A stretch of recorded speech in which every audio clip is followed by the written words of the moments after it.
In 1941, the British government hid 500 fighter planes inside a mountain. Not beside it, not beneath it, inside it. A hollowed-out limestone cliff on the edge of the English Channel, bored open by hand, sealed from the sky and kept so secret that the men and women who worked there couldn't tell their own families what they did for a living. For decades, this place didn't exist on any map. Today, most people have never heard of it. This is the story of the Drakelow tunnels and the desperate, brilliant, borderline insane engineering operation that may have saved Britain from invasion. Let's go back to the summer of 1940. Britain is losing. Not slowly, not theoretically. Actually losing. The fall of France in June has handed Hitler the entire European coastline from Norway to the Bay of Biscay. The English Channel, once a strategic moat, is now a narrow strip of water separating the British Isles from the largest military force ever assembled on European soil. Nazi bombers are crossing that strip every single night. And they are not missing. The Luftwaffe's campaign, later called the Blitz, would kill more than 43,000 British civilians before it was over. But in the summer and autumn of 1940, the immediate target wasn't London's houses or Birmingham's streets. It was the factories, specifically the aircraft factories. Because the Luftwaffe's planners understood something with cold, terrifying clarity: destroy Britain's ability to build fighter planes, and the Royal Air Force dies. And if the RAF dies, Britain dies. On August 24, 1940, German bombers hit the Supermarine factory in Southampton, the plant building Spitfires. They hit it again 5 days later. Then again, within weeks, the factory was producing almost nothing. The loss was catastrophic. At the height of the Battle of Britain, Fighter Command was losing pilots faster than it could train them, and planes faster than it could build them. Lord Beaverbrook, the Minister of Aircraft Production, was receiving daily tallies that made grown men go pale. Britain wasn't just short of planes, it was short of the machines that made the planes. The jigs, the tools, the assembly lines, all of it exposed to open sky, vulnerable to the next raid. Here's the brutal arithmetic of that moment. A single German bombing run could destroy 6 months of production in 45 minutes. The RAF needed a minimum of 300 new aircraft per month just to maintain operational strength. In the worst weeks of the Blitz, the production lines were delivering less than half that. Churchill knew the numbers. His war cabinet knew the numbers. And somewhere in a Whitehall office, an engineer named Harold Garrett looked at those numbers and asked a question no one had thought to ask yet. What if we moved the factories underground? It sounds obvious now. In 1940, it was revolutionary. British industry had never been subterranean. The notion of building a precision manufacturing operation inside a cave, with no natural light, unpredictable geology, chronic moisture, and no existing infrastructure, was considered by most senior engineers to be somewhere between wildly optimistic and completely insane. One ministry official reportedly called it the most impractical idea since the Duke of Bridgewater decided to dig a canal through a hill. That Duke, of course, had been absolutely right. And so was Harold Garrett. The site chosen was a sandstone ridge near Kidderminster in Worcestershire. Drakelow, the name itself sounds like something from a war novel, and, in a sense, it became one. The ridge ran for nearly a mile, its interior a dense, workable red sandstone that could be bored with the equipment of the era. It was far enough inland to be outside the regular Luftwaffe bombing corridors. It was close enough to the Midlands industrial belt to receive parts, workers, and materials without attracting unusual attention. And crucially, it had almost nothing above it worth bombing. Just farmland, just sheep, just England. The order came through in late 1940. The project was classified at the highest level.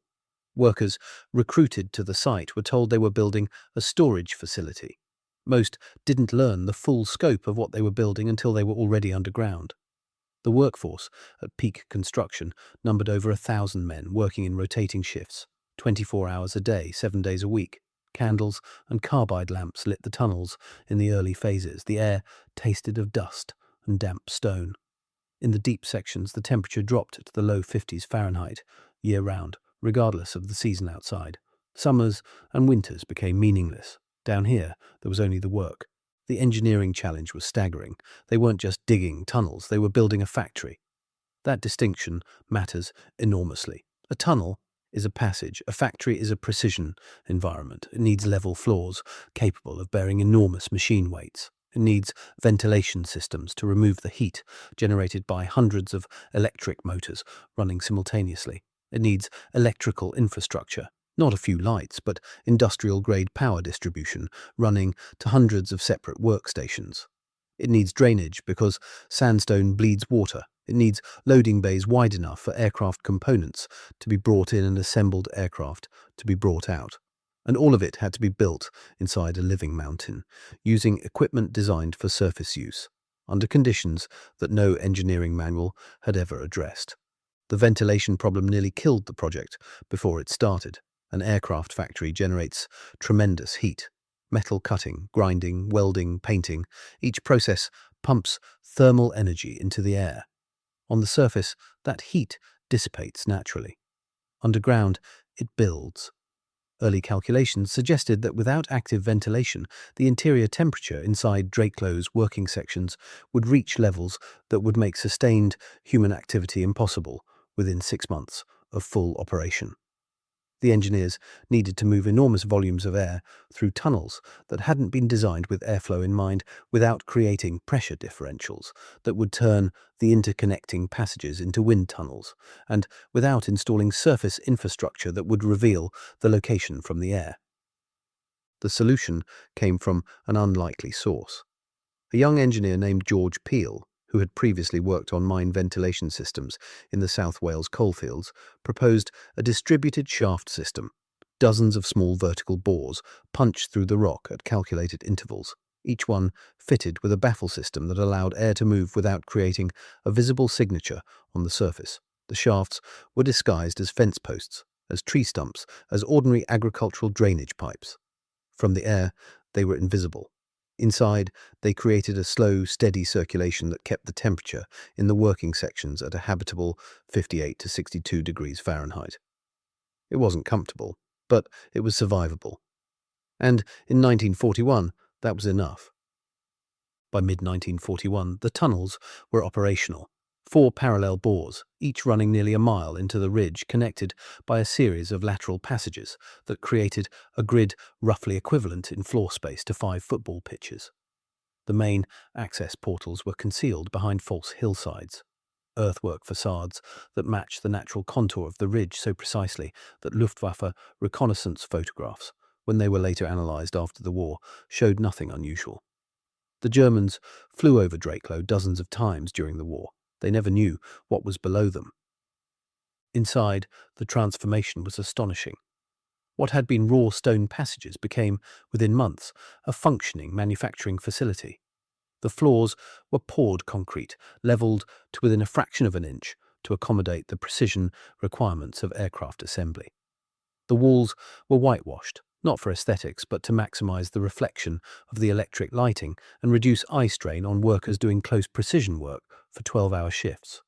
Overhead, a network of steel rails carried component trolleys between workstations. The sound, workers later recalled, was a constant, layered roar. The shriek of metal cutters, the rhythmic thud of presses, the high whine of electric motors, all of it bouncing off the stone walls in an acoustic environment unlike anything any of them had encountered before. One worker, a woman named Edna Hartley from Stourbridge, wrote in a letter to her sister that working inside Drakelow felt like being inside the engine of a ship. "You feel the vibration in your teeth," she wrote, "but you stop noticing it after the first week."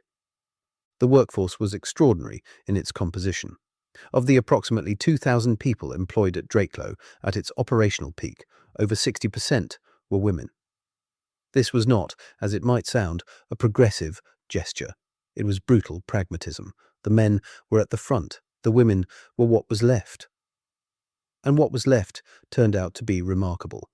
Women who had previously worked in carpet factories, in domestic service, in the textile trades, were retrained within weeks to operate precision drilling equipment, to carry out close tolerance fitting work on aircraft components, to manage quality control processes that required measurement accuracy to within thousandths of an inch. The RAF's inspectors, initially sceptical, were rapidly converted.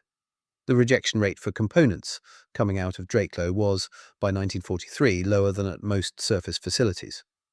The components being manufactured and stored at Drakelow were primarily for the Hawker Hurricane and later the Bristol Beaufighter, two of the most critical aircraft in Britain's defensive arsenal.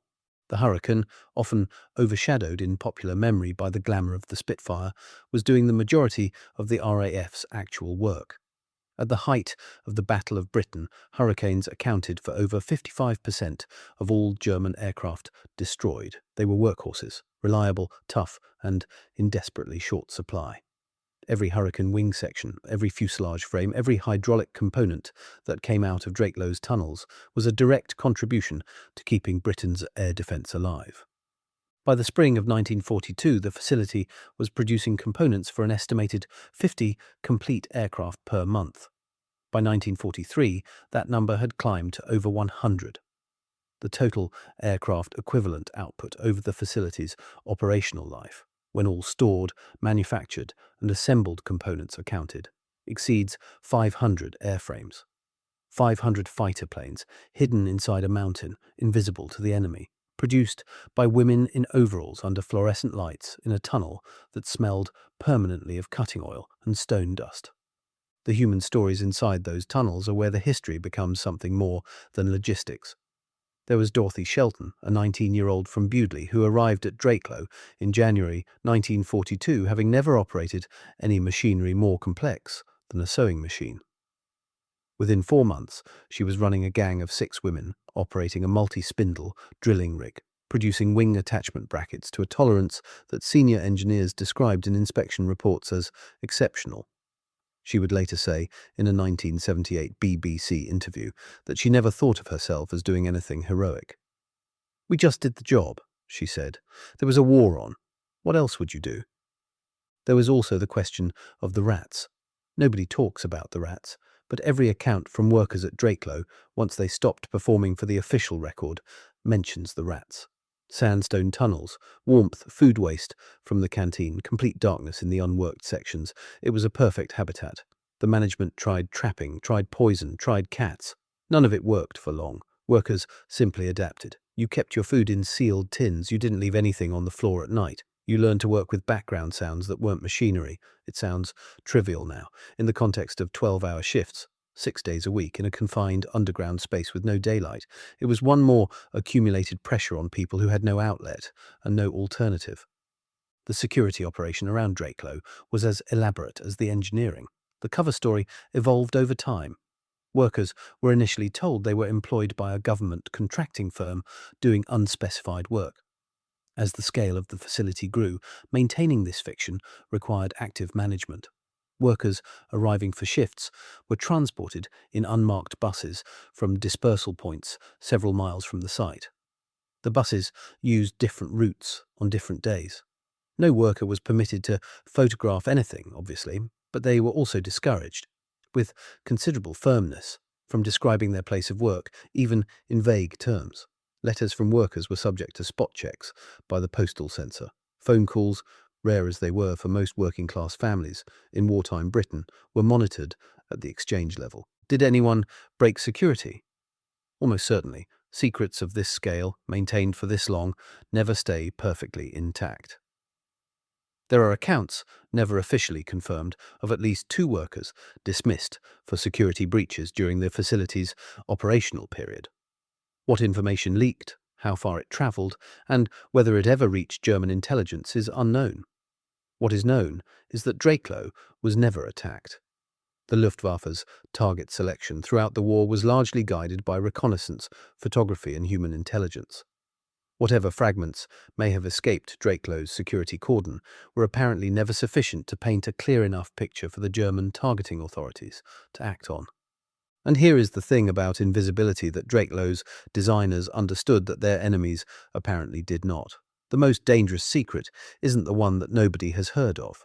It's the one that sounds too strange to be true. If a German intelligence officer had received a report in 1942 that the British were manufacturing fighter aircraft inside a sandstone ridge in Worcestershire, His first instinct would not have been to scramble a bombing mission. It would have been to question the reliability of the source.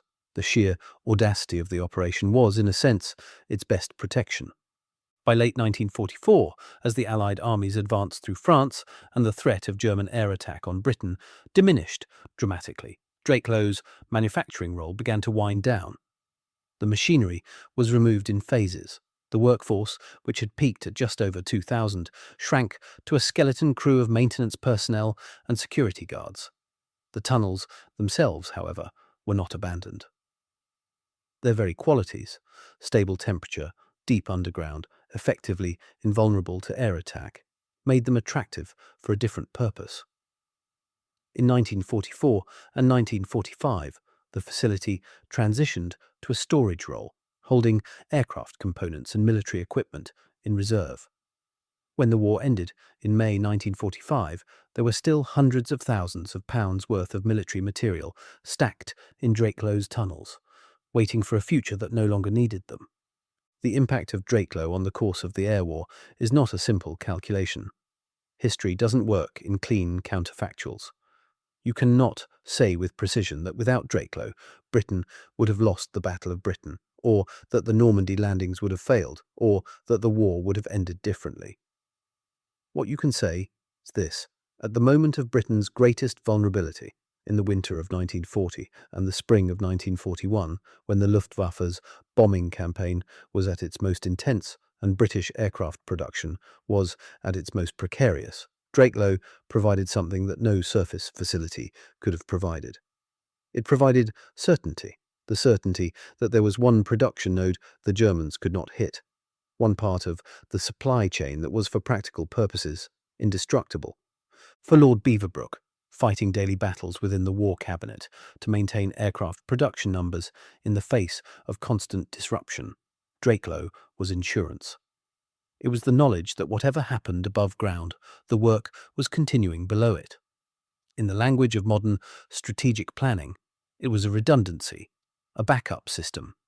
In the language of 1941, it was the difference between having a plan and not having one. The specific operational impact shows up in the records of No. 11 Group, RAF Fighter Command, which covered the critical southeast of England. In the spring of 1941, when Drakelow's component output was first reaching the frontline maintenance depots, serviceability rates for Hurricane squadrons began to improve. Not dramatically, not overnight, but steadily, measurably, over a period of months. Aircraft that would previously have sat grounded for want of a specific component were returning to operations faster. Pilots who would previously have flown borrowed or patched aircraft were flying machines with freshly manufactured parts. The margins in aerial combat are measured in seconds and degrees. A hydraulic system that responds fractionally faster. A control surface that moves fractionally more precisely. These are the differences between living and dying at 300 miles per hour.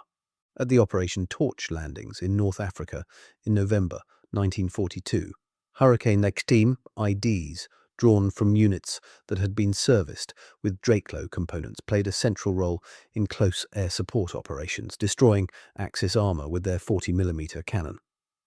At the defence of Malta, that battered island whose survival was, in Churchill's words, absolutely critical to the Mediterranean campaign, Hurricane reinforcements whose components had passed through Drakelow's tunnels were among the aircraft that held the line in the desperate summer of 1942. These are not direct, traceable connections. They are the aggregate consequence of keeping a production system alive when everything above ground was trying to kill it. What happened to Drakelow after the war tells its own story about the nature of secrets and the British relationship with inconvenient history. The facility was not decommissioned in any clean, formal sense. It was simply allowed to fall quiet. The tunnels remained the property of the government. In the 1950s, as the Cold War deepened and nuclear anxiety replaced Luftwaffe anxiety, someone in Whitehall noticed that Drakelow had qualities that were suddenly relevant again. Deep underground, stable, hidden, remote from obvious targets. In 1961, the facility was recommissioned as a regional seat of government, a place where surviving government officials and essential personnel would relocate in the event of nuclear attack and attempt to maintain some form of civil administration in the aftermath. The RSG program was one of the Cold War's most deeply uncomfortable secrets because its existence implied an official acceptance that nuclear war was survivable and that the government had plans for it that did not necessarily include the general population. Drakelow's RSG role was not publicly revealed until 1981, when peace campaigners broke into the facility and photographed its interior. The images they published showed a surreal environment. Wartime manufacturing infrastructure still partially in place, overlaid with 1960s office furniture, communications equipment, and emergency supplies. The BBC broadcasting equipment installed to allow government announcements to continue after a nuclear strike. The dormitory facilities for the several hundred officials designated to shelter there. The maps on the walls showing fallout projections, food supply estimates, casualty figures, expressed not in human terms but in administrative ones. The revelation caused a political storm that has since been largely forgotten. In the context of the early 1980s peace movement, the existence of a government bunker for officials, while the civilian population had no equivalent protection, struck many people as a definitive statement about the relative value the state placed on different categories of life. The government's response was measured and unrevealing. Yes, the facility existed. Yes, it had been prepared for continuity of government purposes. The details, naturally, were classified. By the 1990s, Drakelow's strategic utility had diminished to the point where maintenance could no longer be justified. The facility was decommissioned for the second time, its communications equipment removed, its power systems disconnected, its stores cleared out. It was sold into private ownership. And then, gradually, it became something entirely unexpected. It became a tourist attraction. The Drakelow Tunnels Preservation Trust now manages public access to the site. Guided tours take visitors through the main tunnel network. The floors are still concrete. The whitewashed walls are still there, marked here and there with the pencil notations of workers who were there 80 years ago. Measurements, reference marks, the occasional name scratched into the paint where someone wanted to leave a record of their passing. The ventilation shafts still exist, though the baffles were removed long ago. In the deepest sections of the tunnel, where the sound-absorbing properties of the surrounding stone are at their most complete, there is a silence so absolute that first-time visitors often describe it as disorienting. This is what those 2,000 workers lived with, for 12 hours a day, 6 days a week, for 4 years. The silence under the mountain.